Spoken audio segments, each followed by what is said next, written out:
پی T آئی کی منشور کے ساتھ جڑا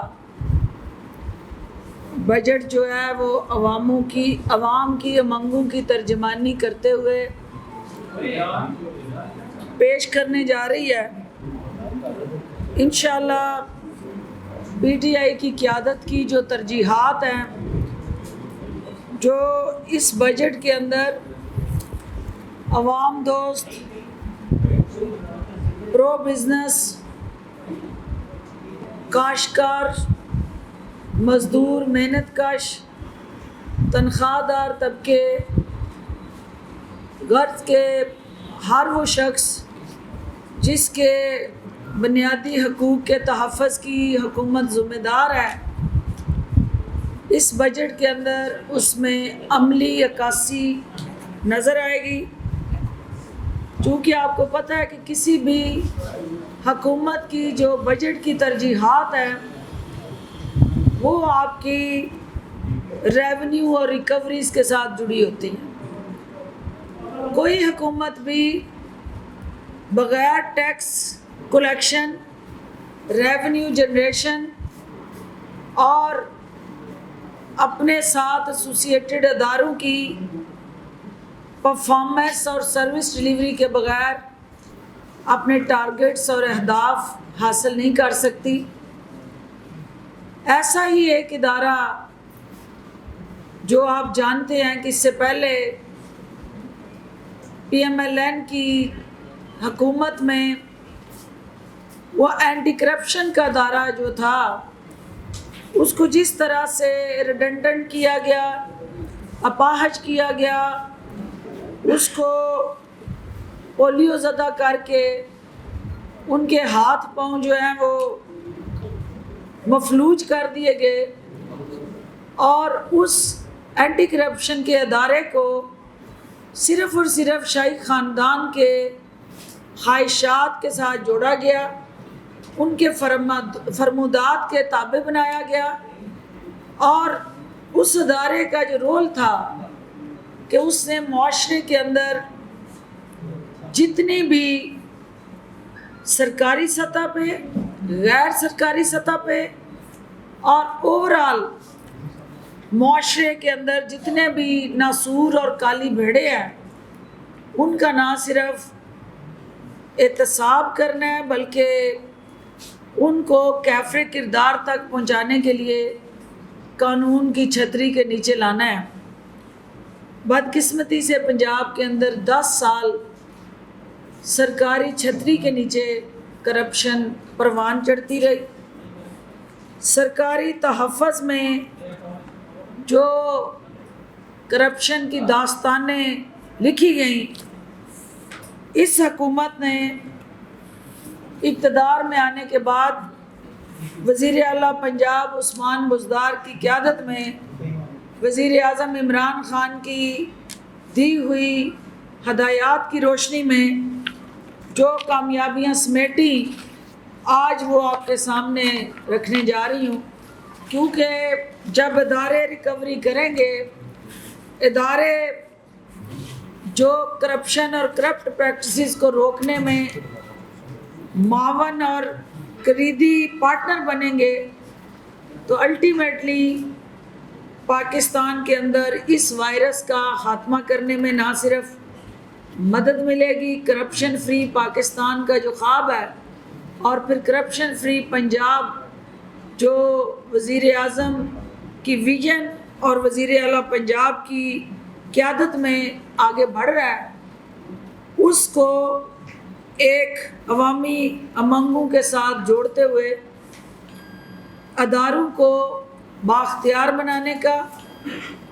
اداروں کو اٹانمس کے ساتھ ساتھ قانون اور آئین کے ساتھ جوڑنے کا جو مرحلہ وار بیڑا اس حکومت نے اٹھایا ہے، اینٹی کرپشن کا محکمہ جو ہے وہ اسی سلسلے کی ایک کڑی ہے۔ جیسا کہ آپ جانتے ہیں کہ گزشتہ 3 سالوں میں حکومت نے اس ادارے کے ذریعے جو تاریخی کامیابیاں سمیٹی ہیں اور بغیر کسی تمیز کے سیاسی مداخلت اور کسی طرح سے بھی انتقام کا نشانہ بنائے بغیر ان افراد کو اینٹی کرپشن کے قواعد و ضوابط کے تحت کیفر کردار تک لاتے ہوئے بے نقاب کیا ہے۔ مجھے آج یہ بتاتے ہوئے خوشی ہو رہی ہے کہ 2018 سے لے کے 2021 تک اینٹی کرپشن پنجاب نے مجموعی طور پر 220.85 جو ہے ارب روپے کی ریکوریاں کی ہیں، جس کو آپ یہ ڈائریکٹر صاحب 2 ارب 22 کروڑ 85 لاکھ جی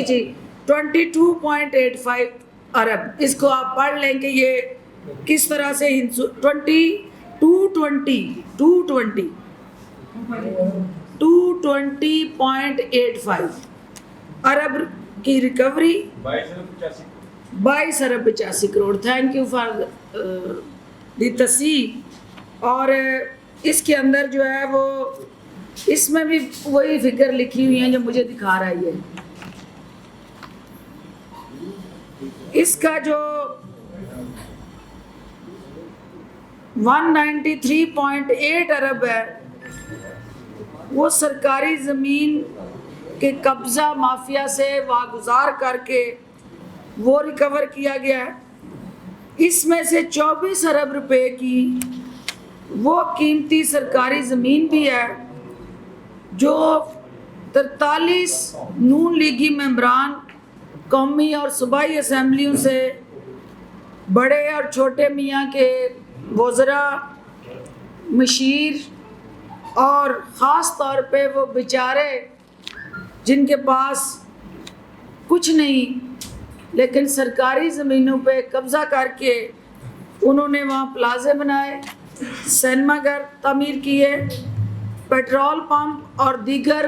کمرشل کاروبار بنائے، اور ان بیچاروں کی جو لسٹ ہے یہ 43 کی جن سے یہ ریکوریاں ہوئی ہیں، یہ ابھی آپ کو ہم سرکولیٹ کر دیں گے، اور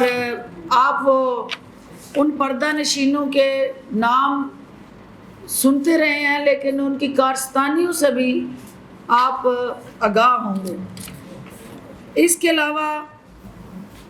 محکمہ اینٹی کرپشن نے انڈائریکٹ جو ریکوری کی وہ 26.7 بلین ہے، اور جو ڈائریکٹ ریکوری کی وہ 2.35 بلین ہے، اور اس کے ساتھ ساتھ یہ وہ پیسے ہیں جو آپ نے سرکاری محکموں کے اندر کسی نے ڈیولپمنٹ چارجز، محصولات، نقشہ فیس کی منظوری کے دوران کسی کی جیب کاٹی یا انڈر دی ٹیبل مفادات لیے، یہ وہ ریکوریز ہیں 2.35 بلین کی۔ اس کے ساتھ ساتھ جو انتہائی اہم ترین چیز جو میں آپ کے سامنے رکھنا چاہوں گی کہ یہاں بھرتی کا جو ہمارا نظام تھا، سیاستدانوں نے تو جو کارستانیاں کی، نون لیگ کی چھتری، شاہی خاندان کے درباری خواری موالی خوش آمدی، وہ تو بہتی گنگا میں ہاتھ دھوتے رہے، لیکن بدقسمتی سے جو سرکاری افسران تھے جنہوں نے بھرتی کے پروسیس کو بھی نہ بخشا، اور پی پی سی کے اندر جیسا کہ آپ کو پتہ ہے کہ پنجاب پبلک سروس کمیشن پی پی ایس سی، اس میں 12 پیپرز آؤٹ ہونے کا واقعہ سامنے آیا تھا، اور وہ 12 پیپر جو آؤٹ ہوئے تھے وہ تحصیلدار کے پیپر تھے، اور اس میں پنجاب پبلک سروس کمیشن کے جو ہمارے ریجنل ہیڈ تھے بہاولپور کے، وہ ان کارستانیوں میں سر فہرست تھے۔ اینٹی کرپشن نے 18 افراد کو گرفتار کیا اور ان نے وہ تمام جو پیسے لے کے یہ پیپر آؤٹ کر کے اس قوم کا مستقبل تاریک کرنے میں کردار ادا کیا، ان کو انہوں نے قانون کے حوالے کر کے عدالت میں مقدمات جو ہے وہ جزا سزا اور وہ ٹرائل ان کا چل رہا ہے۔ اس کے ساتھ ایک ورکرز ویلفیئر بورڈ ہے ہمارا، جو مزدور محنت کش کے بچے جو ہیں ان کی میرج گرانٹ، ان کی ہیلتھ گرانٹ، ان کے اوورال جو رہائش کے ساتھ جڑے چیلنجز اور مسائل ہیں ان کو جو ہے وہ بورڈ دیکھتا ہے۔ تو ان مزدوروں اور محنت کشوں کو جس طرح سے حقوق کو قتل کر کے اس WWF کے اندر بھی جو اس بورڈ کے اندر باضابطگیاں ہوئیں، 5 کروڑ کی اینٹی کرپشن نے اس حوالے سے بھی ریکوری کی، 8 لوگوں کو گرفتار کیا، اور جو اس پورے پروسیس کے اندر ایک دوسرے کو تحفظ دیتے ہوئے ان میرج گرانٹس کو مس یوز کر رہے تھے، جس طرح سے ان مزدوروں کا حق جو ہے چھینا جا رہا تھا، اور کاغذوں کے اندر وہ گرانٹ اور امداد جو ہے وہ مزدوروں کے نام سے جاری ہوتی تھی، لیکن حقیقت میں وہ افسران اور اہلکار جو تھے وہ اس کے بینیفیشری تھے۔ اور محکمہ اینٹی کرپشن نے وزیر اعلیٰ پنجاب کی ہدایت پہ یہ ریکارڈ قبضے میں لے کے 8 لوگوں کو گرفتار کر کے 5 کروڑ کی اس میں ریکوری کی۔ اس کے علاوہ ایک حالیہ بہت زیادہ جو کہتے ہیں نا کہ ہمارا شاہی خاندان کا دور جو ہے وہ مثالی دور، اور آج آپ کو ہر جگہ کنیزیں، ان کے اسٹپنیاں اور اس کے ساتھ جڑے سارے درباری آبکا کرتے نظر آئیں گے ابھی بجٹ پیش ہوتے ہی، کہ وہ ہمارا دور تھا جو مثالی دور تھا، اور جس میں مثالی ترقی ہوئی، جس میں ہم نے ہر جگہ عوام کے لیے جدوجہد کی۔ تو اس جدوجہد کا کمال ایک سامنے لانے لگی ہوں میں کہ 12 یونیورسٹیز پنجاب کی، جس کے اندر انہوں نے 4600 بھرتیاں کی، اور وہ جو 4600 بھرتیاں ہیں وہ اللیگل اور irregularities کے ساتھ جڑی ہیں، جس پہ اینٹی کرپشن نے تحقیقات کی، اور اس محکمے کی کاوشوں سے 6.5 بلین جو ہے اس کی کرپشن سامنے آئی ہے۔ گورنر پنجاب چونکہ اس سنڈیکیٹ کو ہیڈ بھی کرتے ہیں اور چانسلر ہوتے ہوئے ان کے اختیار میں یہ سارے معاملات دیے گئے ہیں، اور ان 12 یونیورسٹیز کے ساتھ جڑی جو irregularities اور بھرتی کے عمل میں جو بے ضابطگیاں ہوئیں، خلاف یہ سابقہ دوار کی بات کر رہی ہوں، یہ شاہی خاندان کے دور کی بات ہو رہی ہے، جو کہتے تھے کہ ہم نے بہت آئیڈیل پاکستان اس قوم کو دیا، یہ کرپشن میں لت پت پاکستان جو یہ دیکھ گئے، یہ اس کی داستان غم ہے۔ اس کے علاوہ ایک انتہائی اہم ترین پیش رفت جو شاہی خاندان کے دور کی بدترین کرپشن کی داستان کو بیان کر رہی ہے، وہ آپ کا 2015 سے لے کے 2018 تک کا وہ پیریڈ ہے، جس میں ایکسائز ڈپارٹمنٹ کے ساتھ ملی بھگت کر کے انہوں نے 7000 گاڑیاں جو ہیں اس میں رجسٹریشن کی، گاڑیوں کی ایکسائز ڈپارٹمنٹ کی ملی بھگت سے رجسٹریشن ہوئی، اور یہ کہا گیا کہ یہ گاڑیاں پاک آرمی سے ہم نے آکشن لے کے حاصل کی ہیں، اور وہ 300 بلین کا قومی خزانے کو نقصان پہنچایا گیا۔ اور اس دور کے اندر یہ وہ گاڑیاں ہیں جو امپورٹ ہوتی ہیں، پاکستان آتی ہیں، لگژری گاڑیاں ہیں، اور وہ ایک عام تنخواہ دار یا مڈل کلاس بندے کا اس گاڑی میں بیٹھنا محال بھی ہے، ناممکن بھی ہے، مشکل ترین ہے۔ یہ بڑے بڑے سیٹھوں کو، جن کو آپ اپنے ارد گرد راتوں رات TX-Z، پراڈو اور بڑے بڑے لیٹسٹ ماڈل کی گاڑیوں میں بیٹھے دیکھتے تھے، اس میں سے یہ کارستانی جو سامنے آئی کہ یہ ملی بھگت سے ایکسائز ڈپارٹمنٹ کے ساتھ مل کے انہوں نے فیک واچرز پہ رجسٹریشنز کی، اور اس کی مد میں جو commercial import of commercial vehicles تھی وہاں ڈیوٹی چرائی، جو import duty, custom duty, advance tax اور پورٹ چارجز تھے، جو آپ کی ریگولیٹری ڈیوٹیز تھی، ان سب کو اکٹھا کر کے تو یہ انہوں نے ہر ایک گاڑی پہ 9 ملین کا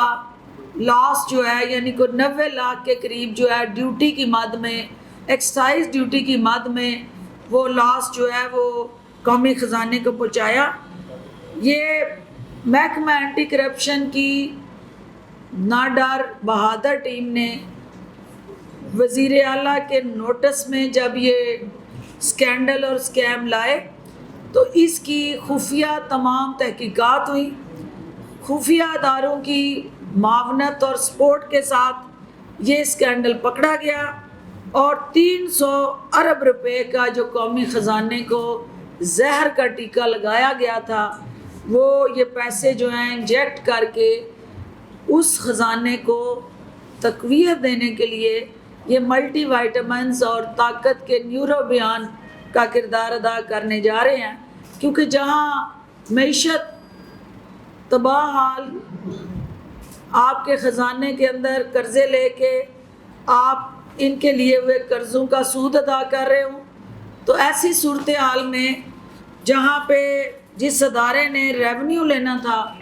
اس کو اگر آپ شاہی خاندان کے تابع کر دیں تو پھر اس طرح کی کارستانیاں جو ہیں سامنے آنا کوئی ابہام کی بات نہیں ہے۔ یہ کلیئرٹی سے انڈیکیٹ کرتا ہے یہ سارا ان کا عمل کہ انہوں نے کس طرح سے یہاں ون ونڈو آپریشن کے ذریعے، ون ونڈو صرف جو جاتی عمرہ کے ساتھ اٹیچ رہی اور اس کی ایک ہی کھڑکی کھلی رہی، جس کے ذریعے جو ہے وہ ہر محکمے سے جو مال پانی اکٹھا ہوتا اس کھڑکی کے ذریعے ٹھکانے لگانے کا ذریعہ بنتا۔ تو آج اس ایشو کے ساتھ ساتھ میں، چونکہ جمعہ المبارک کا امپورٹنٹ دن ہے، بابرکت دن ہے، ویکسینیشن کا جو ہمارا پروسیس اس وقت سلو ہوا ہے، میں اپنے تمام میڈیا کے ساتھیوں سے گزارش کروں گی کہ وہ ویکسینیشن کروائیں۔ جو ہمارے سننے والے، دیکھنے والے اس وقت علماء حضرات ہیں، ان سے ہم یہ اپیل کر رہے ہیں کہ وہ جمعے کے خطبات میں ہر جمعے کو وہ عوام کو ویکسینیشن کی طرف مائل کریں، اور اس کے ساتھ ساتھ حکومت پنجاب جو ہے وہ مزارین پہ، ہر مزار کے باہر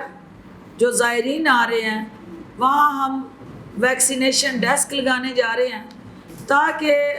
ہر اس جگہ پہ جہاں عوام کی اکثریت ہے ان کو ہم ویکسینیشن پروسیس کے ذریعے پاکستان کو اور خصوصاً پنجاب کو کرونا فری بنانے کے لیے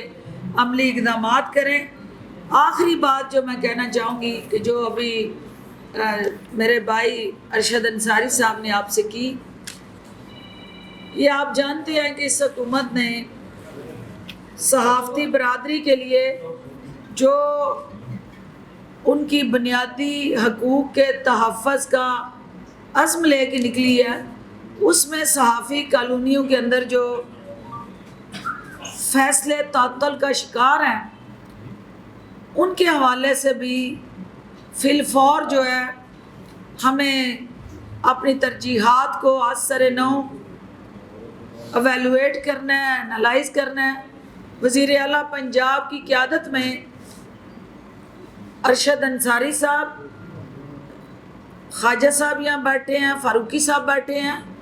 ان کا ڈیلیگیشن ملا تھا، وہاں متعلقہ سارے اسٹیک ہولڈر بلائے گئے تھے اور فی الفور جو سیکریٹری ہیں چیف منسٹر کے ان کو یہ ہدایت دی گئی تھی کہ وہ ان کے تمام جو جائز تحفظات ہیں ان کو دور کریں اور فی الفور جو رکے ہوئے کام ہیں اس صحافی کالونی کے اس کو ہنگامی بنیادوں پہ عمل درآمد کو یقینی بنائیں. لیکن میں ان کی جذبات احساسات کی عکاسی جو انہوں نے کی، میں ایک بہن کی حیثیت سے ان کے ان جذبات کی قدر کرتی ہوں.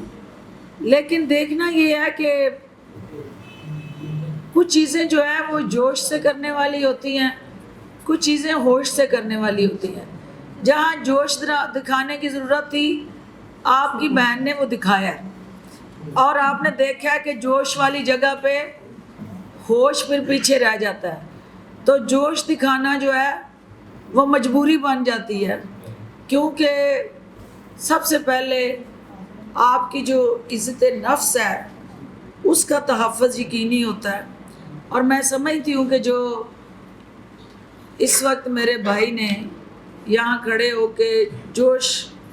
دکھایا اور پرجوش انداز سے تقریر کی ہے، تو یہ ووٹ لے کے آئے لوگ ہیں، یہ اپنی برادری سے کچھ کمٹمنٹ کر کے آئے لوگ ہیں اور یہ حکومت کی طرف دیکھ رہے ہیں اور حکومت ان کو کسی صورت بھی مایوس نہیں کرے گی. میں ان کی ترجمان ہوتے ہوئے، ان کی وکیل ہوتے ہوئے ہر فورم پہ ان کا مقدمہ لڑ رہی ہوں. لیکن کچھ چیزیں، رکاوٹیں، کچھ مسائل، کچھ مشکلات راستے میں روز کوئی نہیں آ جاتی ہیں، اس کے لیے سر نو حکمت عملی بنانی ہوتی ہے اور اس میں پھر ہوش کی ضرورت پڑ جاتی ہے. اور جوش اور ہوش میں توازن رکھ کے ہی ہم اپنے جو مسائل ہیں ان کا تدارک کر سکتے ہیں. تو میں اپنے صحافتی برادری کے جو میرے بھائی صدر صاحب یہاں جو شیلا خطاب کر کے گئے ہیں اس میں انہوں نے کچھ ایسی باتیں کی ہیں کہ جو نازیبہ ہیں، جس میں انہوں نے پنجاب حکومت کو، وزیر اعلیٰ کو، وزیر اعلیٰ آفس کو کرپشن کے ساتھ جوڑتے ہوئے کچھ انہوں نے نازیبہ الفاظ ادا کیے ہیں. وہ غیر مناسب الفاظ ہیں، ان کا چناؤ درست نہیں ہے، فورم درست نہیں ہے.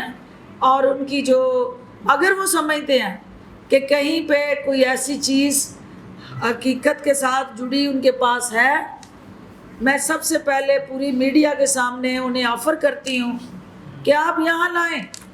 اور سب سے پہلے اس کو ڈاکٹر فردوس بے نقاب کرے گی. سب سے پہلے میں آپ کی وکیل بنوں گی اور اگر کسی چیز کا آپ کے پاس کوئی ثبوت نہیں ہے اور وزیر اعلیٰ آفس کی طرف آپ انگلیاں اٹھائیں تو پھر آپ کو بھی تھوڑا سا احتیاط کی ضرورت ہے. کیونکہ جب آپ 1-on-1 میچ میں چلے جاتے ہیں، ہیڈ آن ہیڈ ہو جاتے ہیں، تو وہاں سوائے جھگڑے کے پھر اس کی ٹکراؤ کے علاوہ کوئی چوائس نہیں رہتی. تو ہمیں ٹکراؤ سے اوائڈ کرنا ہے، ہم نے بردباری سے، تحمل سے مسائل کا حل نکالنا ہے. اور انشاءاللہ میں وزیر اعلیٰ آفس اور اپنی پریس کلب کی جو باڈی ہے اس کے درمیان پل کا کردار ادا کروں گی. اور جہاں کہیں کوئی ناانصافی کر رہا ہے، جہاں کہیں ان کے ساتھ کوئی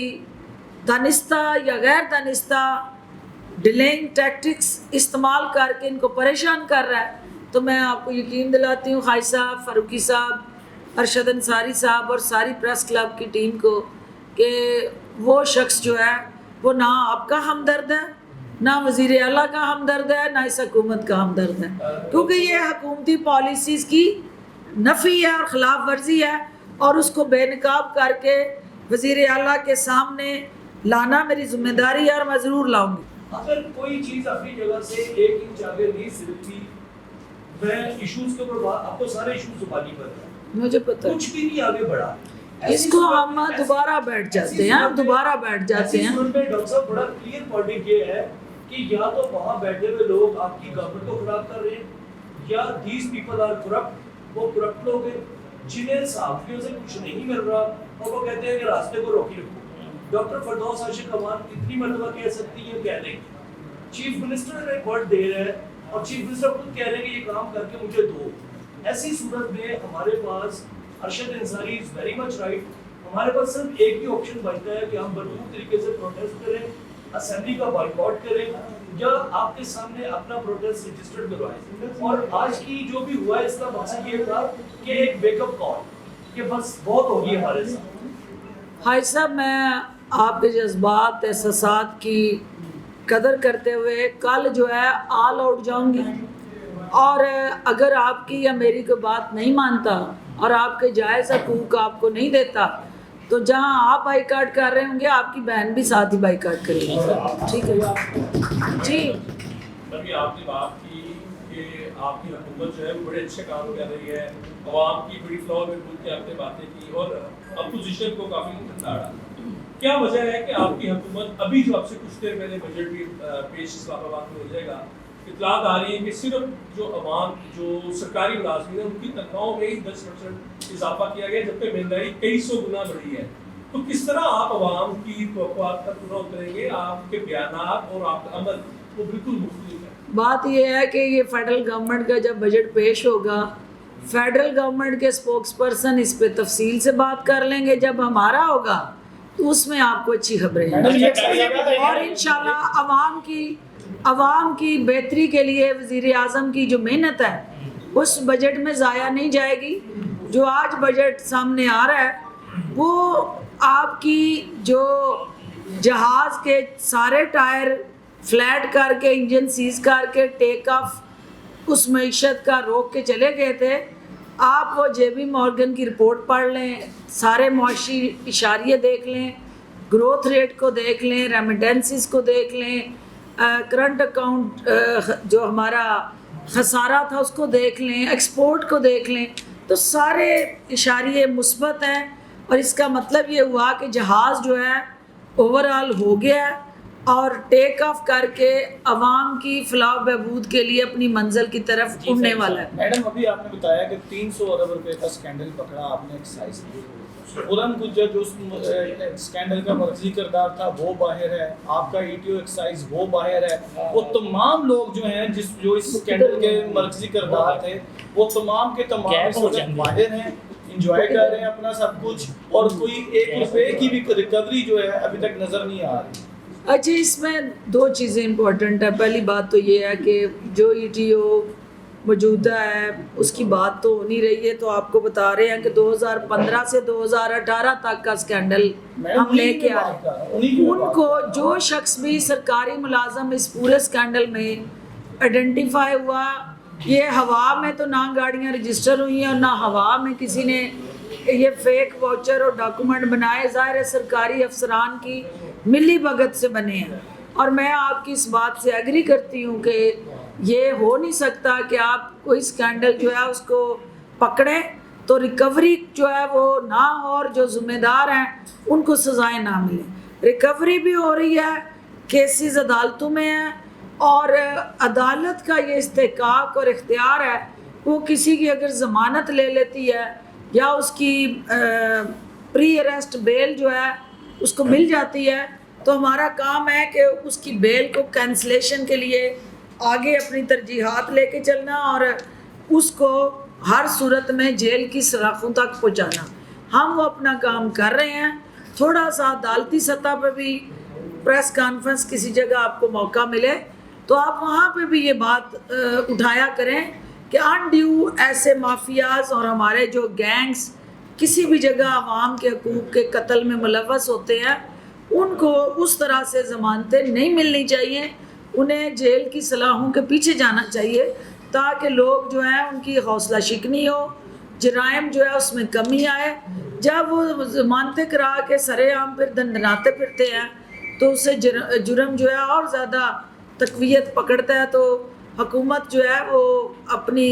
کاوشیں اور کوششیں جو ہے ان کو کسی صورت بھی رائے کا نہیں. جی وقار, آپ چیئر ادھر کرو. صرف یہ ایک سوال ہے ان کا کہ جو اب تک ان گاڑیوں کے لوگ پکڑے گئے ہیں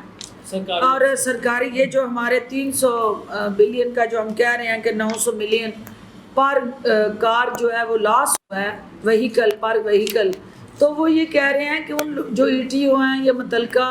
اس کے ساتھ جڑے سرکاری افسران اور کردار ہیں ان پہ ہاتھ نہیں ڈالا گیا اور ان کے حوالے سے ابھی تک کوئی ترجیح کا کیا بنا ہے جو اس اسکینڈل کے مرضی کے جی بتاتے ہیں اس میں میڈم یہ تھا کہ 20 لوگوں پہ ایف آئی آر ہوئی تھی جس میں کہ جو 12 ہیں وہ ڈائریکٹر تھے. اچھا ایک منٹ فگر ریکنفرم کر دیں. 300 ارب بتا رہے ہیں، کیا بتا رہے ہیں؟ فگر ریکنفرم جی 300 ارب کا لاس ہے. 300 میڈم یہ کوئی ان کے 18 لوگ تھے جن کے اوپر ایف آئی آر ہوئی تھی، اس میں سے ان کے 12 ڈائریکٹر تھے. 18 لوگ تھے جن پہ ایف آئی آر ہوئی، 12 جو ہے اس کے ڈائریکٹر تھے اور اس میں سے ای ٹی اوز. اور گرفتار کتنے ہوئے جی؟ ان میں سے میڈم جو ہے کوئی 6-7 گرفتار ہوئے تھے، باقی پری ریسٹ بیل کے اوپر چلے گئے تھے. 6 سے 7 گرفتار ہیں اور باقی پری ریسٹ بیل پہ ہیں. لیکن یہ آپ کے ذریعے اب ہمیں بھی چورن ہے نا کہ یہ ہم نے اس کا پیچھا کرنا ہے کہ سیاستدانوں کی تو ہم نے ہر طرح سے جو ہے وہ لنگوٹی جو ہے اس کو لگے ہوتے ہیں ہم. تو یہ بابو جو ہیں یہ کتنے شکنجے میں آتے ہیں، یہ بھی میری اور آپ کی نظریں اسی پہ ہونی ہیں انشاءاللہ. بتائیے گا کہ جہانگیر ترین گروپ نے بڑا واویلا کیا، ہم خیال گروپ کے اجلاس ہوتے رہے، آج پیشی کے بعد ان کا ٹوٹلی جو ہے وہ باڈی لینگویج چینج تھی اور وہ کہہ رہے تھے کہ بجٹ میں سپورٹ کریں گے. کیا ان کو فائدے دیے گئے ہیں، کس طرح سے ان کو منایا گیا ہے اور کیا کیسز میں واقعی ریلیف مل رہا ہے؟ پہلی بات تو یہ تھی کہ جو ان کی بیل تھی وہ شہباز شریف نے بھی کروائی، جس کے اوپر بھی اس شوگر سکینڈل کے حوالے سے آپ کو پتہ ہے کہ جس کا نام آیا وہ جو کمیشن کی رپورٹ تھی اور کمیشن کی رپورٹ کے بعد جو تحقیقات چل رہی تھی اس میں سب سے زیادہ جو چیلنج یہ تھا کہ آپ نے ایف آئی اے کی جو ان کو خوف تھا کہ ایف آئی اے کہیں مجھے گرفتار نہ کرے تو انہوں نے جا کے اپنی بیل کرا لی. ایف آئی اے نے عدالت میں یہ کہا کہ ہمیں ان کی گرفتاری مطلوب نہیں ہے کیونکہ اس کی تو ابھی تحقیقات ہو رہی ہیں، وہ کسی ایک فرد کے حوالے سے وہ شوگر کیس کی تحقیقات نہیں ہے. وہ شہباز شریف نے بھی بیل کی، باقی بھی جو بھی شوگر اس پورے پروسیس میں 70-80 مل مالکان ہیں انہوں نے بھی وہ بیلز اپنی اپنی خواہش کے مطابق موو کی. آج جب ایف آئی اے نے کہا کہ ہمیں ان کی گرفتاری مطلوب نہیں تو انہوں نے بیل ودرا کر لی. اس میں ریلیف کا کوئی پہلو نہیں آتا کیونکہ ریلیف اس وقت حکومت دیتی اگر کہیں پہ ان کے حوالے سے پروسیس انیشیٹ ہو کے ایف آئی آر رجسٹر ہو کے کیس رجسٹر ہو چکا ہوتا اور ان تحقیقات کے حوالے سے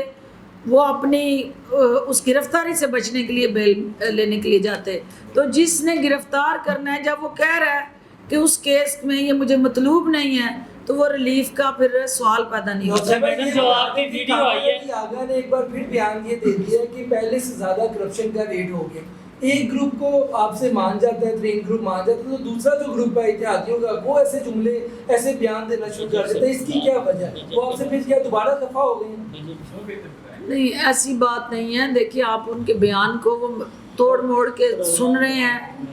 توڑ موڑ سے کہ آپ بیان کر رہے ہیں. عمران خان کا جو خوف ہے انہوں نے اس کی بات کی کہ جو کرپٹ تھے، جو ناجائز کام کرتے تھے یا کرواتے تھے، قانون سے ہٹ کے جو اللیگل اور irregularities میں انوالو تھے، ان لوگوں نے عمران خان کے خوف کی وجہ سے وہ کام جو دھڑلے سے کر رہے تھے، وہ کام جو سرکاری سرپرستی میں کر رہے تھے اور ان کو کوئی پوچھنے والا نہیں تھا، کوئی پکڑنے والا نہیں تھا، وہ چوری چھپے کہیں اب کسی چور دروازے سے کر رہے ہیں. تو میں ان کا یہ بیان خود سن چکی ہوں جس کا مقصد یہ نہیں تھا کہ بھئی اس حکومت کے دور میں کرپشن بڑھی. اس خوف سے انہوں نے کہا کہ ان نالائق لوگ جو بینیفیشری ٹولہ تھا انہوں نے اپنے کام کو بھی چھوڑا نہیں ہے، لیکن عمران خان کے خوف میں وہ مبتلا ضرور ہیں. لیکن ہم یہ سمجھتے ہیں کہ کاف لیگ ہو یا پی ٹی آئی ہو یا میڈیا ہو یا سول سوسائٹی، ہم سب نے اس ناسور کا مل کے مقابلہ کرنا ہے اور کاف لیگ اس میں ہماری معاونت کرے کیونکہ